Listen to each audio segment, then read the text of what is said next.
Per me questo è un culto, insomma, e non solo per me, anche secondo alcune testimonianze si trattava comunque di una congrega molto molto chiusa e molto esclusiva.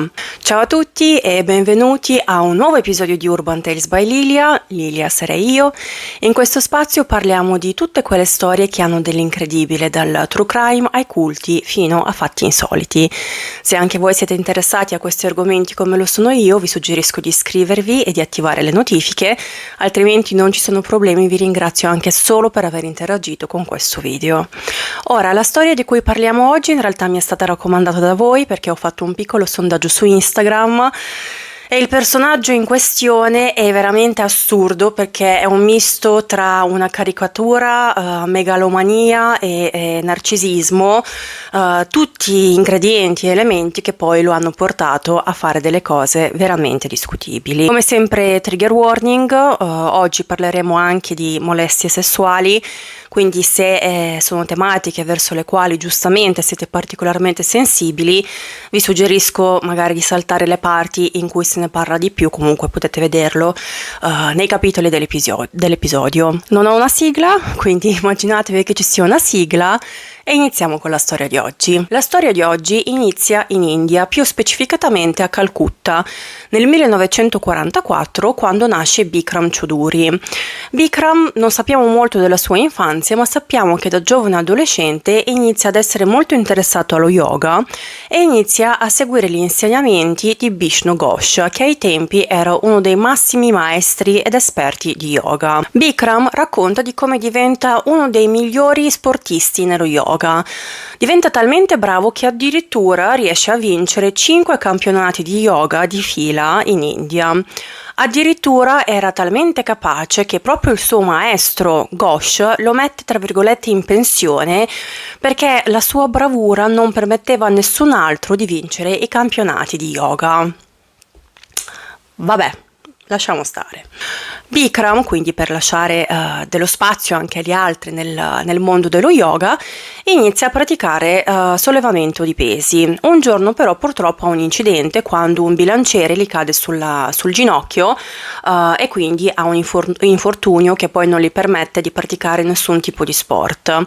Bikram era davvero disperato, quindi ritorna dal suo maestro, ritorna da Ghosh.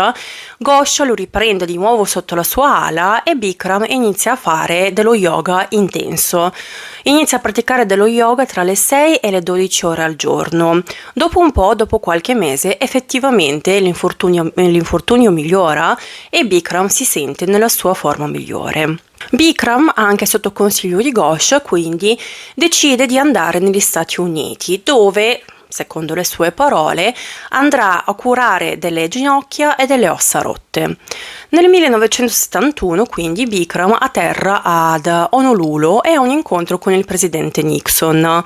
Non chiedetemi come sia riuscito ad arrivare così dal nulla dal presidente Nixon, perché non ho trovato informazioni in tal senso. Il presidente Nixon ai tempi purtroppo aveva una trombosi e rischiava di perdere una gamba, quindi sempre sotto la guida di Bikram per 7 giorni inizia ad allenarsi, inizia a fare dello yoga, inizia a fare e praticare anche altre pratiche di benessere sempre sotto la guida di Bikram.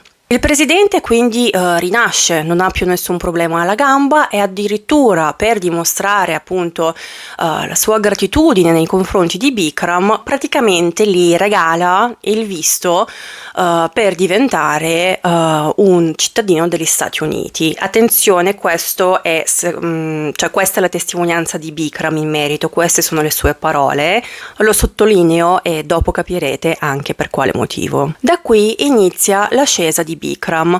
Insieme alla moglie Rajashri iniziano a partecipare anche a diversi programmi televisivi e diciamo che grazie a loro tutta quella che è la pratica dello yoga, ma soprattutto dello yoga curativo, inizia a diffondersi davvero tanto anche negli Stati Uniti. Secondo loro lo yoga che loro insegnavano era capace di contrastare anche diverse malattie come ad esempio l'artrosi piuttosto che delle problematiche gastrointestinali. Quindi iniziano ad avere davvero tantissima popolarità e inizia ad averla soprattutto la figura di Bikram. Lui infatti inizia a collaborare con dei volti di rilievo, con dei VIP, con delle celebrità, con persone dello stampo di Elvis Presley, Barbara Streisand, poi negli anni 90 e negli anni 2000 con personaggi come George Clooney, piuttosto che Bill Clinton, Madonna, Lady Gaga, Kim Kardashian e via dicendo. Quindi diciamo che la sua figura inizia a essere molto popolare e fino a qui nulla di male, uno penserà, perché comunque Bikram sta diffondendo questa pratica dello yoga che effettivamente non solo ti aiuta a stare meglio, a rimetterti in forma, ma addirittura a contrastare quelle che sono anche alcune patologie croniche piuttosto che delle malattie. Quindi bene, fine, abbiamo finito l'episodio, tutto è finito bene. Ovviamente no, perché siamo qui e purtroppo la storia prenderà una piega molto macabra da qui in poi. Abbiamo detto che quindi Bikram inizia ad avere tantissima popolarità e apre anche la sua prima scuola di yoga a Los Angeles e va proprio a coniare questo metodo di fare dello yoga che consisteva in 24 pose dello yoga, adesso non entro in dei particolari perché io non sono un'esperta di yoga, in 24 esercizi, pose di yoga e 2 esercizi di respirazione. Il tutto doveva essere eseguito ad alternanza in delle sessioni che duravano 1 ora e mezza, 90 minuti. Quindi Bikram da una parte inizia a insegnare a delle persone che semplicemente appunto erano amanti dello yoga o erano alla ricerca di un nuovo hobby. D'altro canto è qua che inizia poi a formarsi il patrimonio e il business di Bikram, inizia a insegnare a quelli che erano degli insegnanti di yoga o volevano diventare degli insegnanti di yoga. Ora, come erano veramente queste lezioni di yoga? Diciamo che il personaggio principale ovviamente era Bikram, che inizia a dimostrarsi come questo personaggio molto eclettico, molto eccentrico, ma anche molto carismatico. Le lezioni si dovevano tenere in queste aule in cui la temperatura non scendeva mai sotto i 40 gradi. Questo perché? Perché Bikram voleva in qualche modo ricreare il clima dell'India e secondo lui con questa temperatura il corpo lavorava meglio, i muscoli si scioglievano e di conseguenza l'esecuzione proprio degli esercizi che secondo quello che dice lui aveva inventato era ottimale. Le sessioni erano molto intense, alcune persone si sentivano male per via della temperatura, c'era chi comunque a volte aveva anche delle infezioni ai polmoni piuttosto che sveniva per la disidratazione, scusatemi, ce la posso fare oggi. Addirittura alle persone non era permesso di lasciare l'aula per fare la pipì, cioè le persone proprio urinavano in delle bottigliette di plastica. Quindi il tutto era veramente molto molto intenso, però nella maggior parte dei casi comunque chi prendeva parte a queste lezioni era molto soddisfatto perché effettivamente Bikram riusciva a spingere al limite il corpo di una persona fino a raggiungere anche dei risultati che nemmeno questa stessa persona si aspettava. Poi appunto, di nuovo, consideriamo anche il periodo di cui stiamo parlando. Siamo negli anni 90 e negli anni 2000, quando diciamo che anche tutta la parte del fitness e dello sport ha un'epoca abbastanza peculiare, perché da una parte ad esempio abbiamo le videocassette di alcune top model come Cindy Crawford e ad esempio il bodybuilding, e dall'altra parte c'era appunto Bikram con il suo Bikram Yoga, e in tutti questi casi parliamo sempre di metodi di allenamento che erano estremamente intensi, che oggi sicuramente non vediamo, perché oggi comunque c'è un approccio verso il fitness che è molto più inclusivo e non così duro. Bikram invece era una persona appunto, come abbiamo detto, eccentrica, e a volte questa cosa divertiva anche, no? Perché appunto si metteva a cantare, faceva le sue strane cantilene, i suoi deliri e via dicendo, però altre volte mostrava veramente il suo lato negativo, perché insultava proprio le persone, le chiamava stronza, ciccione, cagacazzi, cioè non me le sto inventando questi termini, cioè è veramente quello che diceva alle persone. Però per molti questo era un modo per essere spronati per fare sempre meglio.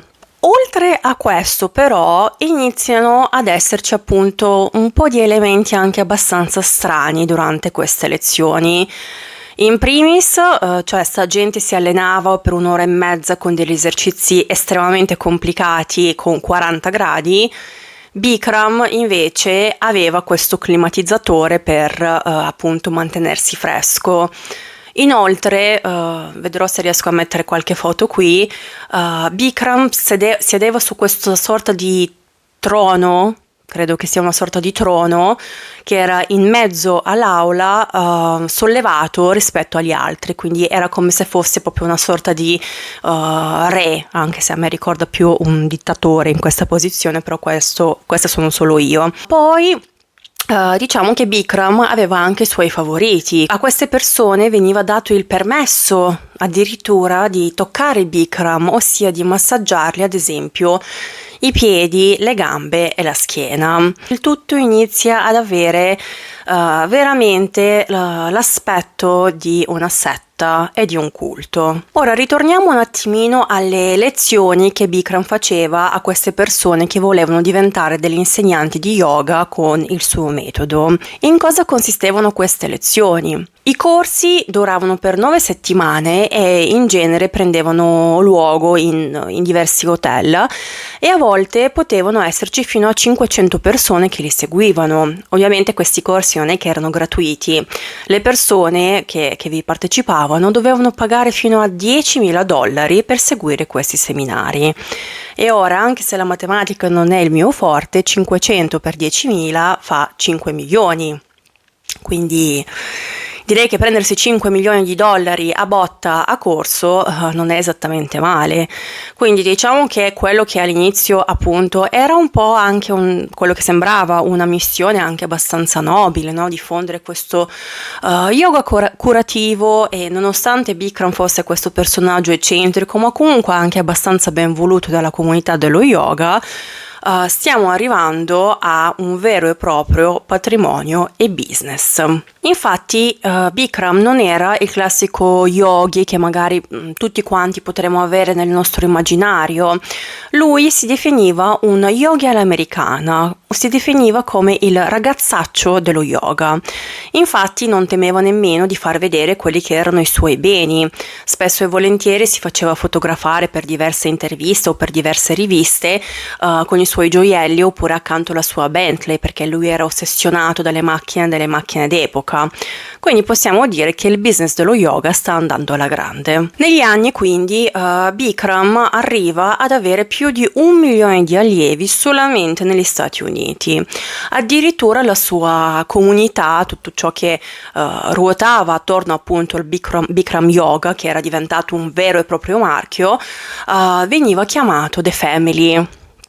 E io là mi sono detta, non so se vi ricordate che qualche settimana fa abbiamo fatto l'episodio proprio sul culto australiano The Family, la cui leader era di nuovo ossessionata dallo yoga. Io poi sono ignorante per quanto riguarda lo yoga, però l'ho sempre vista come questa pratica anche spirituale, no? Effettivamente, quindi qualcosa per trovare il proprio equilibrio psicofisico. Invece qua abbiamo un altro caso non ci siamo ancora arrivati, però ci arriveremo, di persona che comunque utilizza la facciata dello yoga per poi appunto guadagnare un sacco di soldi e fare quello che le pare. Come mai? Fatemelo sapere nei commenti, perché io ancora non ho trovato una spiegazione. Nonostante i soldi e l'essere comunque così eccentrico, per alcuni Bikram rappresentava una vera e propria figura paterna. Molti dicono di come lui fosse capace di vedere dentro le persone, di vedere anche le loro debolezze e comunque di essere questa figura di supporto. Quindi, secondo me, abbiamo veramente l'ABC del culto, una persona carismatica, eclettica, che in qualche modo poi attira delle persone che sono fragili, quindi vabbè, siamo lì.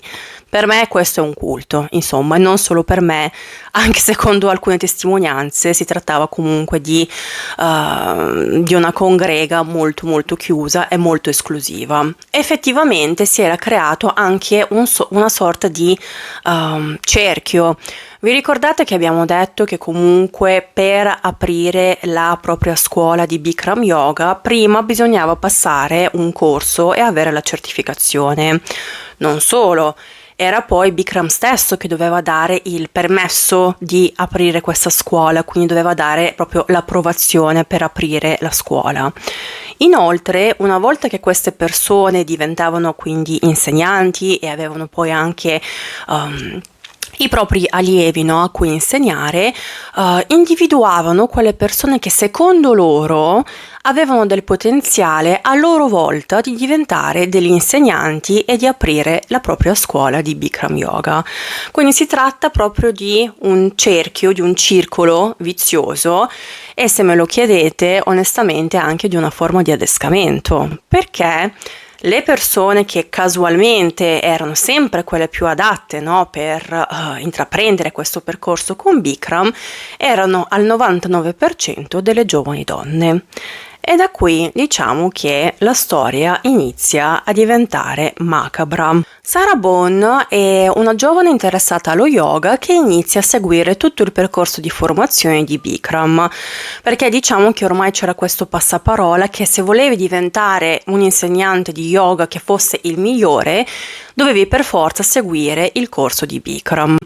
Sara si sente da subito speciale perché durante le lezioni, durante le classi di Bikram, lui chiamava con dei nomignoli, con i soliti nomignoli, le donne, adesso non mi ricordo quali fossero. Però, per quanto riguarda Sara, è una delle poche che lui chiama per nome, di conseguenza Sara inizia a sentirsi speciale. Un giorno addirittura Sara viene chiamata nell'ufficio di Bikram. In questa occasione, dal nulla, Bikram le chiede: quindi, che ne sarà di noi? Rendiamo la nostra relazione ufficiale? Al che Sara dice: aspetta un attimo, di che cacchio stai parlando? Ovviamente non ha detto questo, però diciamo che il significato è questo. Rimane abbastanza scioccata da questa cosa, la butta un attimo in caciara, mi immagino, e praticamente riesce a chiudere il discorso. Ma non è finita qui, perché sempre durante una lezione Bikram decide di correggere una posizione che Sara stava facendo. In quell'occasione però, e questo badate bene, accade davanti a altre decine, centinaia di persone, praticamente si struscia addosso a Sara, facendo proprio toccare anche le loro parti intime, e anche in quell'occasione le dice, anzi le sussurra all'orecchio: quindi che ne facciamo di noi? Rendiamo ufficiale la nostra relazione? Che schifo. Vabbè, anche lì Sara praticamente fa finta di niente. In una terza occasione, sempre durante uno dei corsi di formazione di Bikram, Sara si ritrova nella sua suite, perché che cosa faceva Bikram durante questi corsi? La sera mandava qualcuno del suo staff per chiamare alcune ragazze affinché loro gli facessero compagnia mentre lui guardava dei film di Bollywood e gli facessero appunto sempre i soliti massaggi ai piedi, alla schiena, mentre lui parlava. Cioè io già mi vedo proprio una sorta di harem, mentre questo qua continuava a parlare. Una di queste sere purtroppo Sara rimane da sola con Bikram e diciamo che il suo primo pensiero è: oddio, qua sta per accadere il peggio, cioè mi violenterà sicuramente. Quindi lei si affretta verso la porta della stanza appunto per uscire, quando lui proprio le salta addosso e la ferma. Quindi inizia di nuovo a sussurrarle delle cose strane all'orecchio, inizia a baciarla, prima in bocca, poi sul collo, inizia a toccarla in maniera inappropriata, però Sara riesce proprio a darle uno spintone e comunque a scappare.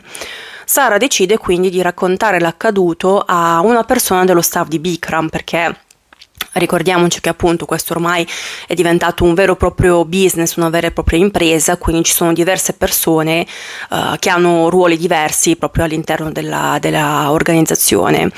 Quindi Sara racconta l'accaduto a questa persona e questa persona non sembra nemmeno troppo sconvolta. Il consiglio che dà a Sara è il seguente: se vuoi rimanere, fai come me, devi separare la persona dal maestro. In questo modo è come se questa persona praticamente sapesse che Sara non è né la prima né l'ultima a cui accade una cosa del genere, e appunto le consiglia praticamente di stare zitta e di non dire assolutamente nulla.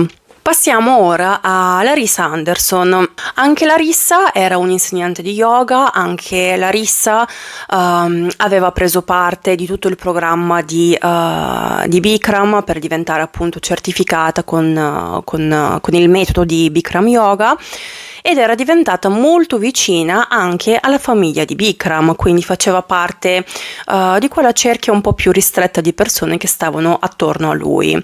Addirittura una volta viene invitata presso la residenza di Bikram, e vi ricordo che ai tempi lui comunque è sposato e ha anche 2 figli. Viene invitata quindi presso casa sua a Los Angeles, e una sera si ritrova con Bikram sempre a guardare un film di Bollywood, quando all'improvviso Bikram la afferra e praticamente le mette la lingua in bocca e inizia a baciarla. Lei riesce a respingerlo e gli dice: no, guarda, io non voglio questo da te, tu sei il mio mentore, sei il mio guru, quindi non voglio assolutamente che la nostra relazione diventi qualcos'altro. Bikram sembra essersi calmato e quindi la porta in soggiorno, dove Larissa crede che lui comunque si sarebbe scusato, no, in qualche modo. Invece no, lui praticamente le abbassa la gonna, si abbassa le slip e la violenta. Quindi sì, accade questo dal nostro maestro e guru dello yoga. Il giorno dopo Larissa ritorna a casa dalla sua compagna e le racconta tutto, ma le dice che questa cosa non deve assolutamente uscire fuori, che nessuno mai lo dovrà sapere. E questo perché, come vi ho detto prima, Bikram era riuscito a inculcare questa idea che se uno volesse diventare un maestro di yoga di alti livelli, poteva farlo solamente tramite Bikram e il suo programma. Infatti poi dopo l'accaduto di Larissa, dopo appunto lo stupro, Bikram approva l'apertura della sua scuola di yoga. Questi sono solo un paio di racconti delle molestie, delle avance e degli abusi da parte di Bikram. Ce ne sono anche altre. C'è una ragazza addirittura a cui aveva chiesto un massaggio nelle parti intime. In altre occasioni invece aveva fatto proprio degli insulti e insinuazioni su base razziale e anche omofobi. Quindi diciamo che si sta iniziando a rivelare testimonianza dopo testimonianza per quello che è, ossia una persona orribile che non ha nulla a che fare con una pratica così spirituale, mi sentirei di dire anche così alta, come lo yoga. Le prime accuse arrivano nel 2013 da parte di Sarah Vaughan e diciamo che scoppia proprio il caso mediatico. Ora, perché Sara ha deciso di farsi avanti? Sara ha una bambina piccola e un giorno sua figlia le disse praticamente: mamma, un giorno voglio diventare come te, voglio diventare insegnante di yoga. E da lì diciamo che è scattata una sorta di scintilla nella testa di Sara, che ha pensato: oddio, se lei effettivamente un giorno volesse intraprendere questo percorso, finirà per forza di cose nelle grinfie di Bikram, quindi io devo fare qualcosa. Anche altre donne si fanno avanti, tra cui anche Larissa, e diciamo che il mondo dello yoga si divide a metà. Da una parte ci sono persone che non credono assolutamente a questi racconti, infatti si inizia a fare proprio del victim blaming, quindi queste persone che si sono fatte avanti, insomma, vengono incolpate, inizia a dirsi che queste persone sono alla ricerca comunque di soldi e via dicendo. Addirittura sempre un personaggio, una persona che ha seguito la scuola di Bikram, che si chiama Jacob Schnanzer, che era anche uno dei più fedeli seguaci di Bikram, racconta di come all'inizio proprio vede queste persone, pensa a queste persone come se fossero proprio delle stronze, cito testualmente, che volevano in qualche modo proprio macchiare il nome di Bikram. Questo Jacob in realtà io l'ho trovato abbastanza peculiare, perché per lui Bikram era veramente una sorta di dio. Per lui Bikram gli ha cambiato totalmente la vita e lui ha fatto molta fatica a credere a quello che era realmente successo. D'altra parte invece abbiamo molte persone che iniziano a distanziarsi dalla figura di Bikram. Vi ricordate che comunque c'erano molti insegnanti che hanno aperto questi studi che si chiamavano proprio Bikram Yoga, e quindi appunto per distanziarsi da tutta la faccenda decidono di cambiare il nome degli studi. Un'altra svolta arriva grazie a Miki. Chi era Miki? Miki era a capo dei servizi legali di tutto il business di Bikram Yoga.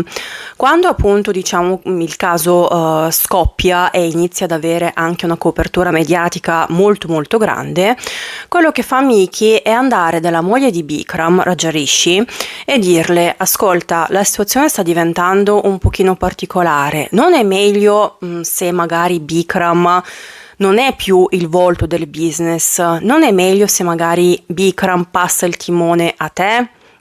In quell'occasione Rajarishi praticamente le dice: guarda, ti consiglio di stare attenta, rispetto a quello che dici, pensa a te e pensa anche alla sicurezza di tua figlia. Quindi in poche parole le dice: senti, stai calma, non sono affari tuoi e stai attento a quello che dici, perché ci potrebbero essere delle conseguenze anche poco carine. Qualche giorno dopo Miki viene proprio violentemente trascinata negli uffici di Bikram, dove lui, senza mezzi termini, praticamente la minaccia. Le dice che o lei si deve dimettere volontariamente, oppure deve stare attenta sia alla sua sicurezza sia alla sicurezza della figlia. Dopo questa occasione poi Miki perde praticamente tutto, perde il suo visto.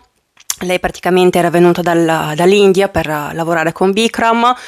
Non ho ben capito come perde il visto e come Bikram riesce a toglierle il visto, però questa cosa accade.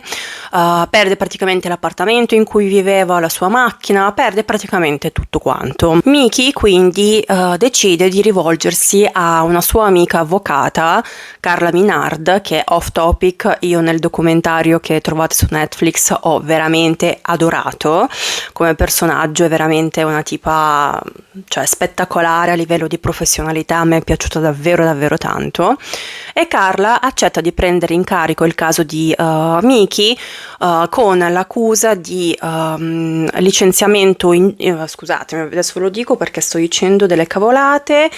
Ok, il caso per discriminazione, licenziamento ingiusto e molestie sessuali.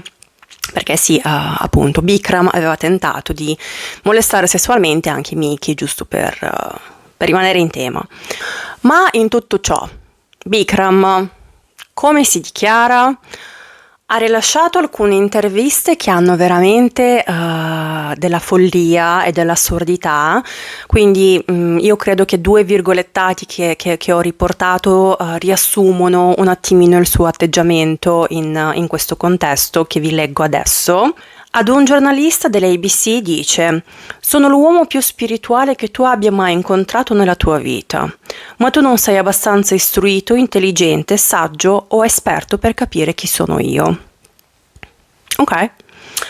Sempre in un'altra occasione, quando appunto gli facevano delle domande per capire, no, anche la sua dichiarazione in merito a quelle che erano le accuse di molestie sessuali, quello che dice lui è che praticamente ci sono milioni di donne che si offrirebbero a lui volontariamente, e che lui non ha bisogno di violentare nessuno, perché anzi queste donne stesse addirittura gli pagherebbero i milioni anche solo per una goccia del suo sperma.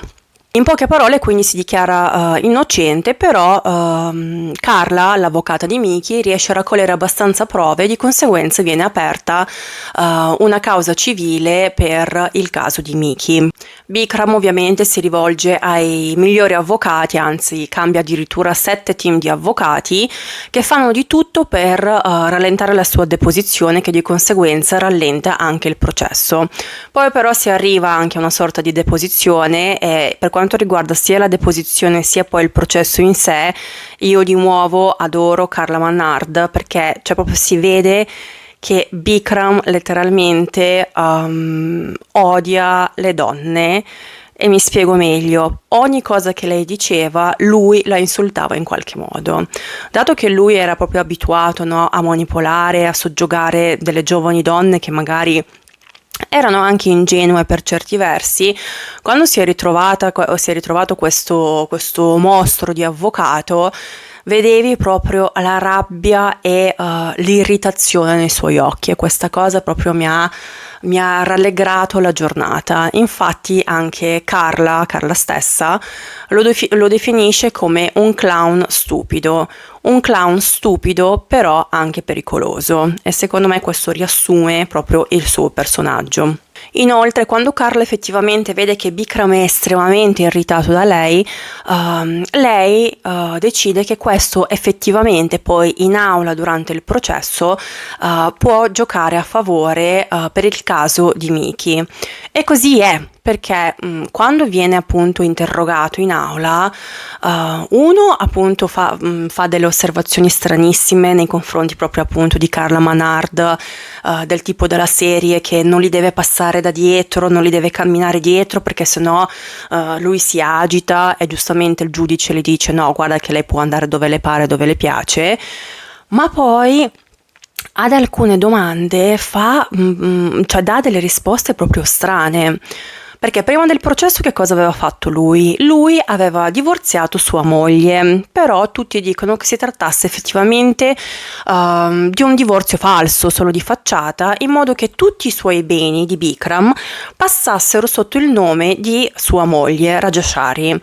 Inoltre, questo proprio, cioè la stupidità umana, Bikram in aula diceva di essere in bancarotta, quando in realtà poi nei giorni scorsi, in un periodo precedente, i suoi figli postavano sui vari social media i regali che lui li faceva e questi regali 9 volte su 10 erano queste macchine lussuose come Lamborghini e via dicendo. Quando appunto gli avvocati gli fecero notare questa cosa, lui disse no, ma perché io ho un accordo con il governatore della California e poi gli andrò a donare queste macchine, quindi queste macchine non sono mie in realtà, non sono dei miei figli o della mia famiglia. E in cambio poi il governatore aprirà una scuola con il mio nome.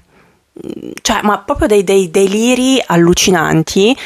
E poi vi ricordate la storia che Bikram raccontava, ossia che Nixon fu così impressionato dalla sua bravura che doveva per forza farlo diventare un cittadino degli Stati Uniti e quindi appunto gli ha regalato il visto?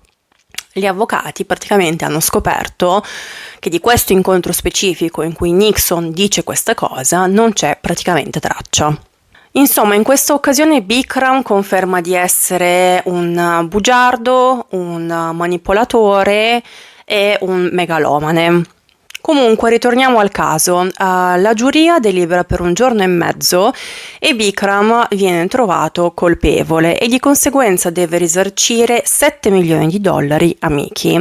Dopo la fine del processo si vede proprio Bikram che letteralmente corre, scappa dall'aula. E non scappa solo dall'aula, in realtà scappa anche dagli Stati Uniti. Dopo la sua fuga non è rintracciabile, di conseguenza Miki non riesce a ricevere nessun tipo di risarcimento. E per quanto riguarda anche le altre accuse di molestie sessuali, diciamo che le donne iniziano a tirarsi un attimino indietro, perché andare in tribunale per testimoniare contro una persona che non sarebbe stata lì, diciamo che aveva davvero poco senso, quindi alcune di loro decidono di patteggiare. Ma che ne è di Bikram oggi? Ora, oltre a appunto le accuse di molestie sessuali, sono uscite fuori anche altre cose, ad esempio che tutto il suo metodo del Bikram Yoga in realtà non era assolutamente suo. Vi ricordate del suo maestro Ghosh? In realtà tutte le posizioni che Bikram insegnava, tutti gli esercizi, quindi quelle 24 posizioni più 2 esercizi di respirazione, in realtà erano stati presi da un opuscolo di Ghosh che poi venne reso pubblico. Inoltre, quello che raccontava che fosse stato 5 volte campione dei campionati di yoga in India, di nuovo non era vero, perché teoricamente ai tempi, quando lui diceva che era che era questo campione, questi campionati non esistevano nemmeno. Quindi praticamente è una persona che è riuscita a raccontarsi questo storytelling allucinante, è riuscito a fare milioni di dollari nel frattempo e inoltre è riuscito ad approfittarsi anche di diverse giovani donne abusandone. Nonostante ciò, quindi, da una parte abbiamo veramente le accuse non di una persona, non di 2 persone, ma di 6-7 persone che raccontano le stesse versioni. Queste sono le persone che si sono fatte avanti, poi ci sono state anche altre voci, anche di altre ragazze e di altre donne. Quindi oltre alle accuse di molestie, è uscito fuori che praticamente anche tutto il suo metodo è una menzogna, che non è suo. Potrebbe essere efficace, per carità, però praticamente lui ha preso quello che apparteneva a un'altra persona, a un altro maestro, e ha detto che lui comunque ne era l'artefice. Quindi anche qua, nel senso, la cosa che mi meraviglia è che tutt'oggi lui ha tantissimi sostenitori.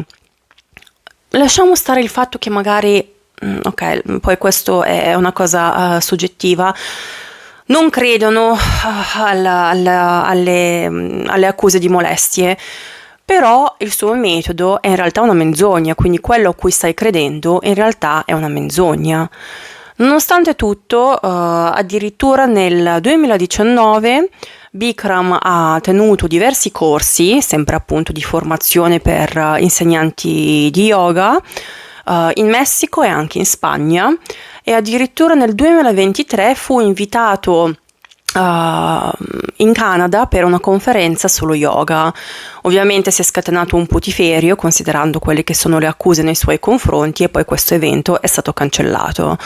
Ad oggi comunque rimane un fuggitivo negli Stati Uniti e si dice che abbia una residenza permanente in India. Ora amici, che dire, questa è una storia di una persona con manie di grandezza che è riuscito a rovinare una cosa bella come lo yoga. Io personalmente, appunto, ripeto, non lo pratico, non l'ho mai praticato in maniera seria, ma ho comunque dei conoscenti, una conoscenza in particolare lo fa ormai da un paio di anni, ogni volta racconta con estremo entusiasmo quanto si sente bene dopo averlo fatto, e ogni tanto mi insegna anche qualche posizione, quindi conosco delle persone che effettivamente trovano in questa pratica una sorta di pace, una sorta di equilibrio.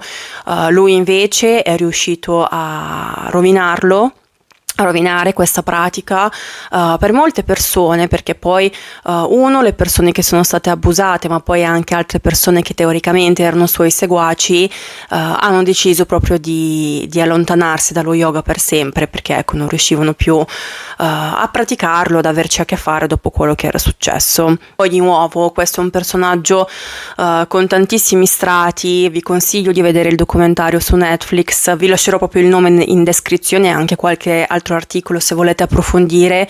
Però è un personaggio davvero folle, cioè un fatto random che non sapevo dove inserire all'interno della storia, però tutti dicevano che lui praticamente non dormisse. Infatti anche lui stesso diceva che dormiva meno di 30 ore al mese, e secondo me qualche pennichella in più forse era meglio, così magari evitavamo dei comportamenti da deficienti. Solo un'idea, solo un suggerimento, ecco. Fatemi sapere cosa ne pensate nei commenti, se avete delle raccomandazioni per altre storie mi farebbe molto molto piacere. Per tutto il resto, mi raccomando, fate delle scelte sagge, perché il mondo là fuori è veramente folle. Io vi ringrazio tantissimo per aver passato del tempo con me, e alla prossima!